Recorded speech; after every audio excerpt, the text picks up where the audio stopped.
লিল্লাহে তাকবীর, বীর মুসলমান দরবার কোরআন,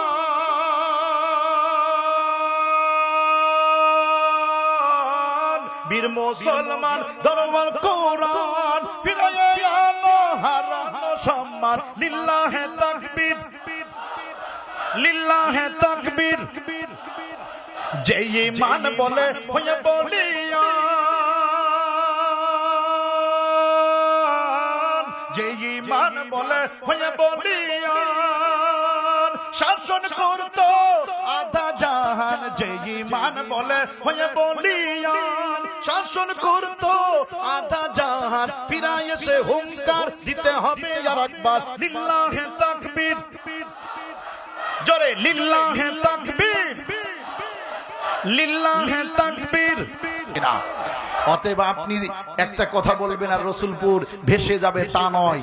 আপনারা দেখো, হিংসুকরা এসে দেখো, রসুলপুরের ময়দানে আমাদের যতটুকু সম্বল ছিল আমরা আপনাদের জন্য পেতেছি, তারপরেও লোক জায়গা হচ্ছে না, একের পর এক জায়গা বাড়ানো হচ্ছে। কথা বলেন ঠিক না বেঠিক? হিংসুকরা মিথ্যা কথা থেকে যেন বিরত থাকে, আল্লাহ যেন তাদের মুখ বিরত রাখে। কথা বলেন ঠিক কিনা? কারণ আল্লাহ রাব্বুল আলামিন কোরআনুল কারীমের থেকে আমি আয়াতে কারিমা তেলাওয়াত করেছি। আল্লাহ কি বলছেন দেখেন। আল্লাহ বলছেন, যদিও মুশরিকরা, যদিও ইহুদিরা, যদিও নাসারারা, যদিও কাফেররা আল্লাহর দ্বীন বিজয় দেখে তারা মিথ্যাবাদীরা হাসে আর কষ্ট পায়, তবুও দ্বীন বিজয় বন্ধ হবে না। কথা বলেন ঠিক কিনা? আল্লাহ পাক রব্বুল আলামিন কোরআনুল কারীমের মধ্যে ঘোষণা করে দিয়ে বলেন, হুয়াল্লাযী আরসালা রাসূলাহু বিল হুদা ওয়া দীনিল হাক্কি লিইয়ুযহিরাহু আলা الدين كله ولو كره المشركون।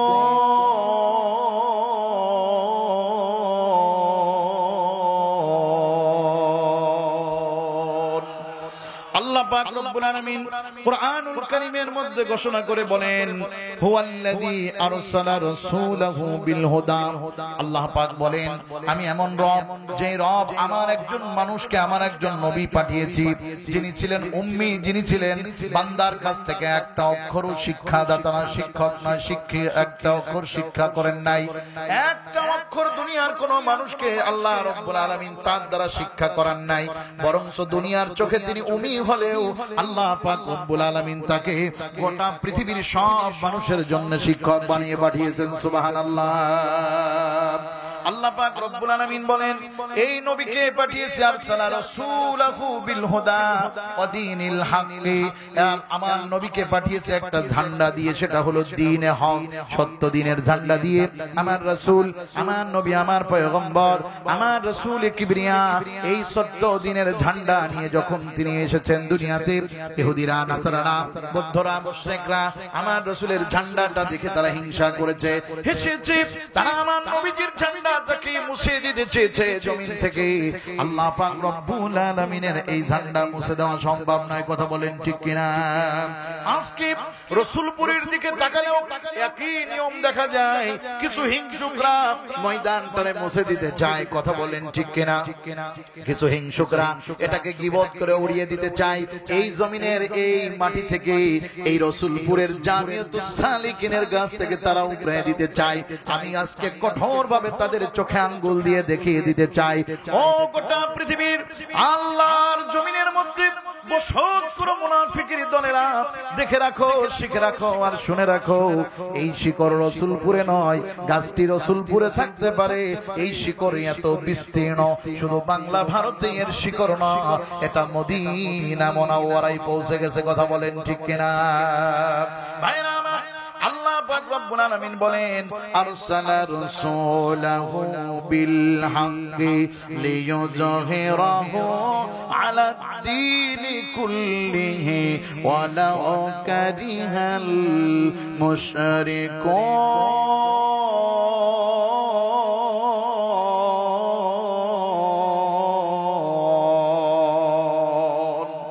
আল্লাহ পাক পাক রব্বুল আলামিন নিজে তার জবানে ঘোষণা করে দিয়ে বলেন, আমার নবীকে পাঠিয়েছি আলা দীনি হক, দিনে হক দিয়া, সত্য দিন দিয়া, ইসলাম দিয়া আমার নবী আসবে সমস্ত দিন কুল্লিহি, সব ধর্মের উপরে, সমস্ত মতের উপরে, সমস্ত কিছুর উপরে। আমার হাবিবের হাতে যে দিন দিয়েছি, এই দিনটা বিজয় করার জন্য পাঠিয়েছি। অতএব বিজয় করতে গিয়ে পৃথিবীর বুকে যদি আমার নবী মুহাম্মদুর রাসূলুল্লাহ সাল্লাল্লাহু আলাইহি ওয়াসাল্লামের এই দিন বিজয় করতে গিয়ে মুনাফিকরা যদি বেজার হয়, মুশরিকরা যদি বেজার হয়, কাফেররা যদি বেজার হয়, আমি আল্লাহর কোনো আসে যায় না। তবুও রাসূলুল্লাহর হাতে যে দিন দিয়েছি এটা বিজয় হবেই হবে। কথা বলেন ঠিক কিনা? মুসলমান ভাইরা আমার, আজকে আল্লাহ পাক রব্বুল আলামিনের দিনের দিকে যদি তাকান, দিন বিজয় হবে। দিন বিজয় হবে কিভাবে? দিন বিজয় হবে, দিন বিজয় হতে হলে চারটা কাজ করতে হবে। বলেন কয়টা কাজ করতে হবে? চারটা কাজ যদি আমরা হাতে নিই তাহলে দিন বিজয় হবে। আল্লাহর পতাকা আল্লাহর জমিনে উত্তোলিত হবে, আল্লাহর পতাকা আল্লাহর জমিনে উড্ডীন হবে। আল্লাহর পতাকা আল্লাহর জমিনে যেদিন উঠবে সেদিন আর কেউ কারোর উপরে জুলুম করতে পারবে না। কথা বলেন ঠিক না বেঠিক?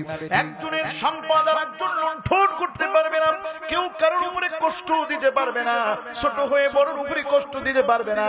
আল্লাহ পাক রব্বুল আলামিন কত সুন্দর করে কোরআনুল কারীমের মধ্যে এই সন্তারে আঁকা দিয়েছেন। আল্লাহ বলতেছেন, বান্দা তোমার টাকা নাই, পয়সা নাই, কিন্তু আমি রব্বুল আলামিনের কাছে আছে, তুমি আমার সাথে ব্যবসায় আসো। আল্লাহ গো, আমি গরিব মানুষ, কেমন করে ব্যবসা তোমার সাথে করব? আরে ব্যবসা করতে দুইটা জিনিস লাগে, এক নম্বর হলো অর্থ, দুই নম্বর হলো শক্তি বুদ্ধি। এই দুই নম্বর, এই শক্তি আর বুদ্ধি, এই দুই নম্বর জিনিস যদি আপনার কাছে না যদি থাকে, শক্তি থাকে আর বুদ্ধি থাকে, অর্থ যদি না থাকে, অন্য কেউ অর্থ দিলেও আপনি ব্যবসা চালিয়ে যেতে পারবেন। কথা বলেন ঠিক কিনা? আল্লাহ পাক রব্বুল আলামিন তদ্রুপ কুরআনুল কারীমের সূরা সফের মধ্যে আল্লাহ বলতেছেন, আমি তোমাদের সাথে একটা ব্যবসা করব, আমার সাথে তোমরা ব্যবসা করতে রাজি আছো নাকি?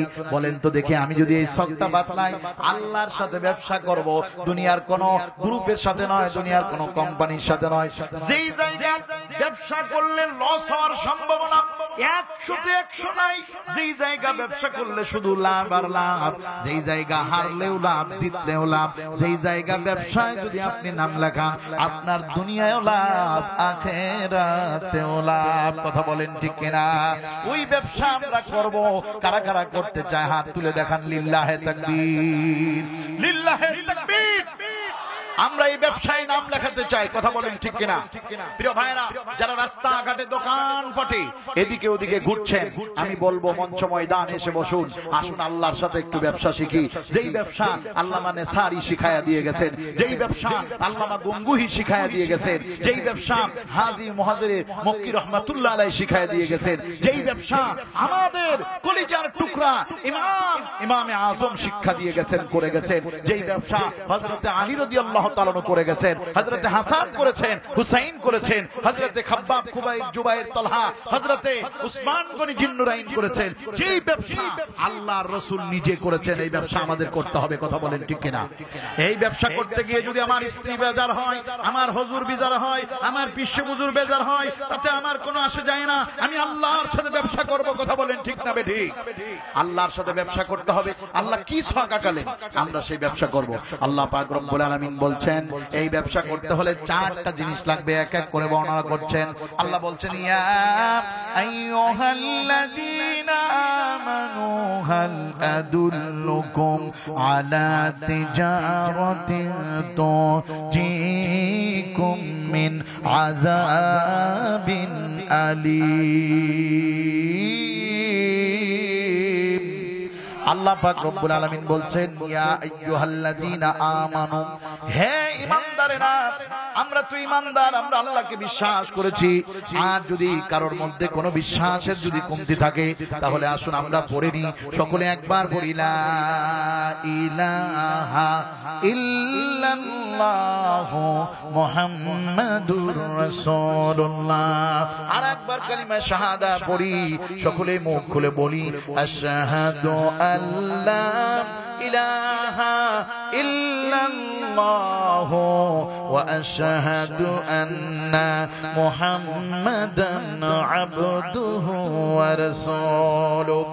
ওই মাবুদ, ওই বিশাল নভমণ্ডলের রব, এই বিশাল বিস্তীর্ণ ভূমণ্ডলের রব, জলরাশি আর মানব সভ্যতা আর সকল প্রাণীকুল যা দেখি আর দেখি না সব কিছুর রব যে আল্লাহ, ওই আল্লাহ পাক রব্বুল আলামিনের দরবারে আমরা আল্লাহকে স্বীকার করে বলছি আপনি এক এবং অদ্বিতীয়। আল্লাহ কয়জন? আল্লাহর আগে কেউ আছে? আল্লাহর পরে কেউ আছে? যে আল্লাহ পাক রব্বুল আলামিন এক আর অদ্বিতীয়, সেই রব আমাদেরকে ঘোষণা করে বললেন, হে মুমিনের দল, আমি তোমাদের কাছে একটা সুন্দর একটা থিওরি বাতলায় দিব। সেই থিওরিটার নাম হলো হুয়াল্লাযী, আল্লাহ তাআলা বলছেন, ইয়া আইয়ুহাল্লাযীনা আমানু, হে ঈমানদারেরা, হাল আদুল্লুকুম, আমি কি তোমাদেরকে দালালাত করব না, বুঝাবো না, ওই দিকের কথা বলবো না যেই দিকের কথা আল্লাহ সামনেই বলতেছেন। হ্যাঁ আল্লাহ বলেন, আমরা শুনতে চাই, মানতে চাই। আল্লাহ বলছেন, হাল আদুল্লুকুম আলা তিজারাতিন তুজিকুম মিন আযাবিন আলীম। আল্লাহর ভাষায় তিনি নিজে কোরআনের ভাষায় বোঝাচ্ছেন, হাল আদুল্লুকুম আলা তিজারা, আমি কি তোমাদেরকে ওই কথাগুলি বলবো না যেই কথা হলো ব্যবসার কথা। আল্লাহ আপনি আমাদেরকে বলেন সেই ব্যবসার কথা কি? সেই ব্যবসা আল্লাহ নিজেই বলতেছেন ব্যবসা হলো, আল্লাহ নিজেই বলতেছেন ব্যবসা হলো এমন এক ব্যবসা যেই ব্যবসা করলে কি কি লাগবে এটা পরে বলি, আগে তোমাদেরকে ব্যবসা করলে কি লাভ হবে না লস হবে এইটা বলি।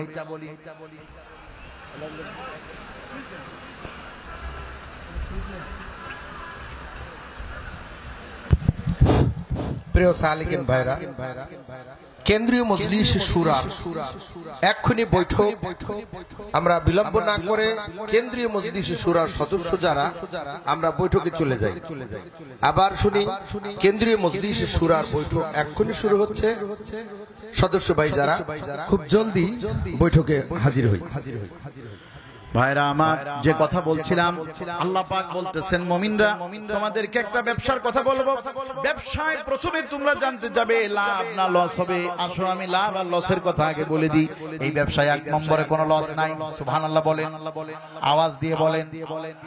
বাংলাদেশ জামিয়াতুস সালেকিন, এই সালেকদের জবানে কি আওয়াজ নাই? আওয়াজ দিয়ে বলেন, লাভ না লস। এই ব্যবসায় কোনো লস আছে? এই ব্যবসায় কোনো লস আছে? ময়দানের শুরু থেকে শেষ, ডাইনে থেকে বামে একজনের জবান বন্ধ থাকবে না। যে যেখানে আছেন খাইতে বসে থাকলেও বলেন, আল্লাহর সাথে ব্যবসা করলে লস না লাভ। আওয়াজ দিয়ে বলেন, লস না লাভ। 1% লসের সম্ভাবনা নাই। কথা বলেন ঠিক কিনা? আল্লাহ তাআলা বলছেন, দেখো এই ব্যবসা করলে তোমাদের প্রথম যে লাভটা হবে সেটা হলো তুনজিকুম মিন আযাবিন আলীম। আল্লাহু আকবার। এই ব্যবসা যদি তোমরা করো, এক নম্বরে তোমাদেরকে বলছি, এই ব্যবসা করলে তোমাদের আল্লাহর যে আযাব হবে, আল্লাহর যে গজব আছে, আল্লাহর কবরে যে আযাব দিবেন, আল্লাহ হাসর মিজান ফুলসিরাতে যে কষ্ট আছে, হাসরের মাঠে যে বিরাট ভয়ঙ্কর অবস্থান হবে, এই সমস্ত অবস্থান থেকে তোমরা বেঁচে যাবে। আর আমি তোমাদেরকে ঘোষণা করে বলছি, আল্লাহ নিজেই বলতেছেন, ওই সব ভয় থেকে আমি তোমাদের বাঁচিয়ে দিব। বরঞ্চ তোমরা এত এত এত বরকত পাবা, এত রহমত পাবা যে তোমাদের কোনো আযাবের ভয় থাকবে না। যারা বলেন আল্লাহু আকবার। আযাবের কোনো ভয় নাই। একজন মানুষের যদি আখিরাতের কোনো ভয় না থাকে, সে যেমনে খুশি চলতে পারে। কথা বলেন ঠিক কিনা? তাহলে আল্লাহ তাআলা কি সুন্দর করে দেখেন, আযাবের কোনো ভয় নাই। রাসূলুল্লাহর সাহাবীরা যখন জানতে পারলেন আমার আখিরাতে কোনো আযাবের কোনো ভয় নাই, আমার দুনিয়াতে শুধু একটু কষ্ট হতে পারে, খাদ্যের কষ্ট হতে পারে, বস্ত্রের কষ্ট হতে পারে। এবারও আগস্টের 30 তারিখে আমি মক্কা মদিনায় ছিলাম। যখন মদিনায় ঘুরতেছিলাম, মদিনা থেকে মাত্র 6-7 কিলোমিটার দূরে বিশাল এক বিস্তীর্ণ মরুভূমিময় এলাকা, পাশ দিয়ে এক বিশাল পাহাড়, যেই পাহাড়টির বিস্তীর্ণ এলাকাটা হলো 7.5 কিলোমিটার লম্বা, 3.5 কিলোমিটার চওড়া। এই পাহাড়টি সম্পর্কে বিশ্বনবী মুহাম্মদুর রাসূলুল্লাহ সাল্লাল্লাহু আলাইহি সাল্লাম বলেছেন, এই পাহাড়টি হলো জান্নাতি পাহাড়। সুবহানাল্লাহ বলেন। এই পাহাড়ের নাম হলো, আল্লাহর নবী নিজেই ঘোষণা করেছেন এই পাহাড়টি আমাদের সাথে জান্নাতে যাবে, এটা হলো জাবালে উহুদ। সুবহানাল্লাহ বলেন। নবী বলেন মুসলমানদের জন্য একটা পাহাড় আপন, সেটা হলো উহুদ পাহাড়। অতএব তোমরা যদি মদিনায় আসো, তিনটা জায়গা যাবা। একটা হলো আমার রওজার সামনে দিয়ে, আমার মদিনার মসজিদের সামনে যে কবরস্থান দেখতে পাচ্ছ, যেটাকে আমরা এই সাবকন্টিনেন্টের লোকেরা বলি, যেটাকে জান্নাতুল বাকি বলি। নবী বলেছেন জান্নাতুল বাকিতে যাবা।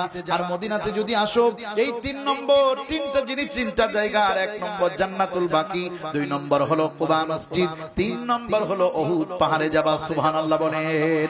এই উহুদ পাহাড়ের পদদেশে কয়েকজন সাহাবীর কবর রয়েছে। একটা স্টেজের মতো এত বড় একটা জায়গা, বাংকার খোঁড়া, প্রায় 70 থেকে 2 জন সাহাবী, 70 থেকে 2 জন সাহাবী কম। এই 2 জন 70 থেকে 2 জন 72 জন সাহাবী ইন্তেকাল করেছেন। কোন রাওয়ায়াতে আছে 70 জন সাহাবী ইন্তেকাল করেছেন এই যুদ্ধে। আর 3 জন সাহাবীকে আল্লাহর নবী একটু কিবলার দিকে আগায় দিয়া ওই সাহাবী শুহাদায়ে উহুদের ইমাম বানায় দিয়েছেন। এই উহুদের সাহাবীদের মধ্যে, ইমামদের মধ্যে একজন সাহাবী ছিলেন, যেই সাহাবী আল্লাহু আকবার এত ধনী ছিলেন, যেই সাহাবী ওই উহুদ পাহাড় আর রহমান পাহাড়ের মাঝখানে একটা ছোট্ট একটা গিরিপথ, ওখানে নবীজি 40 জন সাহাবীকে রেখেছিলেন। তোমরা তীরন্দাজরা বসবে, এই তীরন্দাজরা দাঁড়িয়ে থাকবে। আমরা যদি মারাও যাই, আমাদেরকে বাঁচাতে আসবে না, কারণ এই জায়গাটা সিকিউরিটি পূর্ণ জায়গা, এখানে বড় সিকিউরিটির দরকার।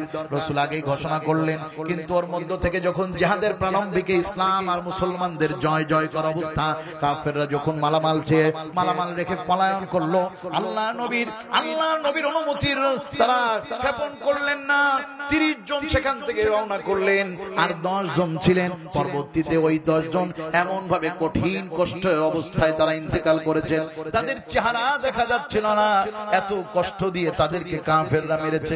বিশ্বনবী মুহাম্মদুর রাসূলুল্লাহ সাল্লাল্লাহু আলাইহি সাল্লাম যুদ্ধ শেষে ওই 10 জনের মধ্যে একজনের সম্পর্কে বললেন, এই সাহাবীকে তোমরা চিনো নাকি? সাহাবীরা বললেন, হুজুর রক্তাক্ত চেহারা, চোখগুলি উঠে গেছে, নাক মুখ কিছুই বোঝা যাচ্ছে না, এত পরিমাণ শরীরের মধ্যে কাফেররা জখম করেছে। নবী আমরা চিনতে পারছি না। আল্লাহর হাবিব বললেন, ইনারে তোমরা চিনতে না পারলেও আল্লাহ পাক রব্বুল আলামিন আমারে চিনায় দিয়েছে। এই সাহাবী হলেন মুহাজির সাহাবী, মক্কা থেকে এসেছেন। এই সাহাবীর দাফনের জন্য তোমরা কি, তার শরীরের কাপড় এত পরিমাণ ফাটা হয়েছে, টুকরা হয়ে গেছে, যে তার হাঁটু যদি ঢেকে দেওয়া হয় নাভি খুলে যাচ্ছে, আর নাভি যদি ঢেকে দেওয়া হয় হাঁটুটা খুলে যাচ্ছে। বিশ্ব নবী বললেন, তোমরা জেনে রাখো, আমার এই সাহাবী ঈমান আনতে গিয়া, ইসলাম আনতে গিয়া, আল্লাহকে খুশি করতে গিয়া নিজের শরীরের পোশাকটুকু আল্লাহর রাস্তায় দান করে দিয়েছেন। যে মক্কাতে একটা আতর মাখতো, ওই আতরের এত ঘ্রাণ ছিল, যেই আতরের সুগন্ধির কারণে 3 দিন পর্যন্ত একটা রাস্তায় আতরের সুগন্ধি থাকতো।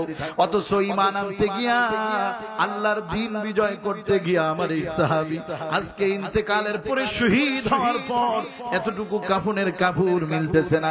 তোমাদের কারো কাছে কি কাফনের কাপড়ের একটু টুকরা পাওয়া যায়? কারোর কাছে যদি অবশিষ্ট কাপড় থাকে, যার কাছে রুমাল ছিল দান করে দিয়েছে, অন্য সাহাবীর দাফনের ব্যবস্থা করেছে, ইজ্জতটুকু ঢেকেছে, যার কাছে যা ছিল সব দিয়ে দিয়েছে।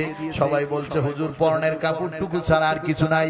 বিশ্ব নবী বললেন, এই মদিনার মধ্যে যে ঝাড়ওয়ালা গাছ দেখা যায়, ওই গাছগুলি নিয়ে আসো, আর আমার সাহাবীর এই নাভিটা কাপড় দিয়ে ঢেকে দাও, আর হাঁটুটা ওই গাছ দিয়ে ঢেকে দাও। কিয়ামতের দিন আল্লাহর দরবারে আমার সাহাবী আল্লাহর সম্মানিত কাপড় পরে আল্লাহর দরবারে হাজির হয়ে যাবে। লিল্লাহিল তাকবীর। মুসলমান ভাইরা আমার, ভালো করে কান পেতে শুনেন, আল্লাহর দ্বীন, আল্লাহর সাথে ব্যবসা করেছেন এরা। অতএব আল্লাহর সাথে ব্যবসা করতে গিয়ে যদি ঘর ছাড়তে হয়, আল্লাহর সাথে ব্যবসা করতে গিয়ে যদি বাড়ি ছাড়তে হয়, আল্লাহর সাথে ব্যবসা করতে গিয়ে যদি রক্ত ঝরাতে হয়, আল্লাহর সাথে ব্যবসা করতে গিয়ে যদি নিজের সম্পদ, নিজের সন্তান হারাতে হয়, নিজের ইজ্জত বিলীন করে দিতে হয়, নিজের সম্পদ যদি আল্লাহর রাস্তায় দান করে দিতে হয়, সব কিছু করতে রাজি, তবু আমার আল্লাহকে ছাড়তে রাজি না। কথা বলেন ঠিক কিনা? আল্লাহকে ছেড়ে দিবেন? কারা কারা আল্লাহর সাথে থাকতে রাজি আছেন? হাত তুলে দেখান। লিল্লাহে তাকবীর, লিল্লাহে তাকবীর, লিল্লাহে তাকবীর। বীর মুসলমান দরবার কোরআন বীর মুসলমান ধরবার কোরআন ফিরায়ে আনো হারানো সম্মান লিল্লাহে তাকবীর লিল্লাহে তাকবীর যে ঈমান বলে হয়ে বলিয়ান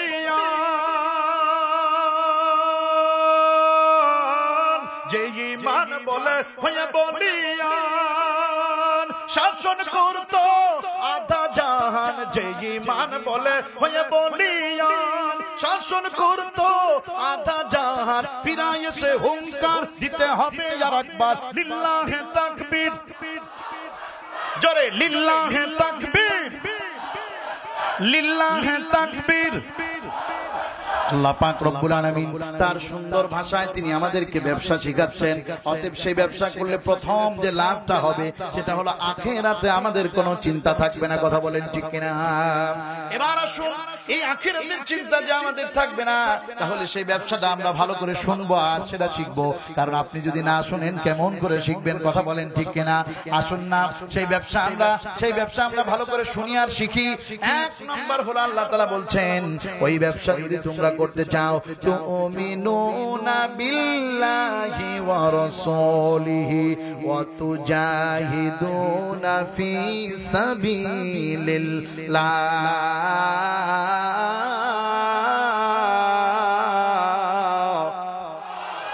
এক নম্বর আল্লাহ বলছেন তুমিনুনা বিল্লাহ আই রাসূলিহি ওয়া মালাইকাতিহি ওয়া কুতুবিহি। আল্লাহ পাক রব্বুল আলামিন সংক্ষিপ্ত ভাবে বলছেন ঈমান আনার সবচেয়ে সংক্ষিপ্ত রূপ হলো লা ইলাহা। ঈমানের সবচেয়ে সংক্ষিপ্ত রূপ হলো এটা, এর চেয়ে সংক্ষিপ্ত রূপ আর নাই।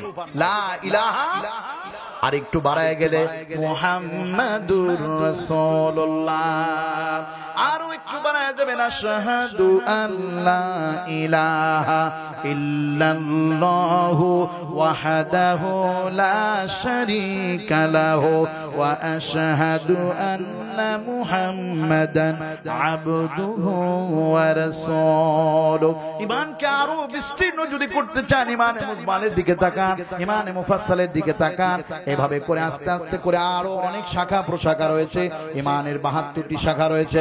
মুসলমান ভাইরাম, সবচেয়ে সংক্ষিপ্ত ঈমানের নাম হলো, এক কথায় যদি আল্লাহ সবকিছু স্বীকার করে নিতে চান, তাহলে আপনি জবান দিয়ে পড়বেন লা ইলাহা, জোরে জোরে লা ইলাহা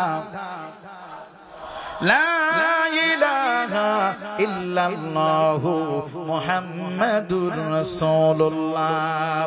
ভাইরা আমার, আল্লাহ বলছেন তুমিনুনা বিল্লাহি ওয়া রাসূলিহি। এক নম্বর হলো ঈমান আনতে হবে আল্লাহর উপরে আর নবীর উপরে। তাহলে এখানে একটা তাফসীরের কথা আপনাদেরকে স্মরণ করিয়ে দিতে চাই। কারণ আল্লাহ তাআলা প্রথমেই বলছেন ইয়া আইয়ুহাল্লাযীনা আমানু, হে ঈমানদাররা, হাল আদুল্লুকুম, আমি কি তোমাদেরকে শেখাবো না? আমি কি তোমাদেরকে দালালাত করব না? আমি কি তোমাদেরকে ওই কথাগুলি বলবো না যেই কথাগুলি আল্লাহ পাক নিজেই বলতেছেন? তাহলে প্রথমে বললেন মুমিনরা তোমাদেরকে কি শেখাবো না? তাহলে আমি এবার বলতে চাই, আল্লাহ মুমিনদের শেখাতে চাইলেন কেন আবার বললেন? তাহলে চারটা জিনিস লাগবে। এক নম্বর তুমিনুনা বিল্লাহ, মুমিনদেরকে আবার কেন ঈমান আনতে বললেন? এই জায়গাটাই হলো মূল কথা। এক নম্বর, একজন ঈমান আনলো লা ইলাহা ইল্লাল্লাহ, ভিতরে নিফাকি থাকলো। একজন ঈমান আনলো লা ইলাহা ইল্লাল্লাহ। হযরতে আবু হুরায়রা রাদিয়াল্লাহু তাআলা আনহু ওই পথের মধ্যে, মোড়ের মধ্যে দাঁড়িয়ে বলছেন মান ক্বালা লা ইলাহা ইল্লাল্লাহ ফাদাখালাল জান্নাহ। হযরত উমর রাদিয়াল্লাহু তাআলা আনহু জানতে পেরে তিনি বললেন, এই কথাই শুধু যদি কেউ বলে আর সে জান্নাতে যাবে, তুমি আর একবার বললে এইটা দিব। হযরতে ওমরের সাথে হযরতে আবু হুরায়রা রাসূলুল্লাহর দরবারে গেলেন, জিজ্ঞাসা করলেন ইয়া রাসূলুল্লাহ, ইয়া হাবিবাল্লাহ, আমাকে ওমর রাদিয়াল্লাহু তাআলা ভয় দেখাচ্ছে, মারতে চায়, কারণ কি? রাসূলুল্লাহ বললেন, ওমর মারতে চায়, ওমর তোমারে ভয় দেখায়, এর কারণ ওমর যেটা বুঝেছে সেটাও সঠিক, তুমি যা বলছো সেটাও সঠিক। সুবহানাল্লাহ বলেন। তুমি যদি কেউ যদি ঈমান আনে আর মুখে বিশ্বাস, মুখে অন্তরে বিশ্বাস করে, মুখে উচ্চারণ করে, আল্লাহ পাক বলছেন আমাকে তুমি ঘোষণা করে দাও সেই লোক জান্নাতে যাবেই যাবে। কথা বলেন আল্লাহু আকবার।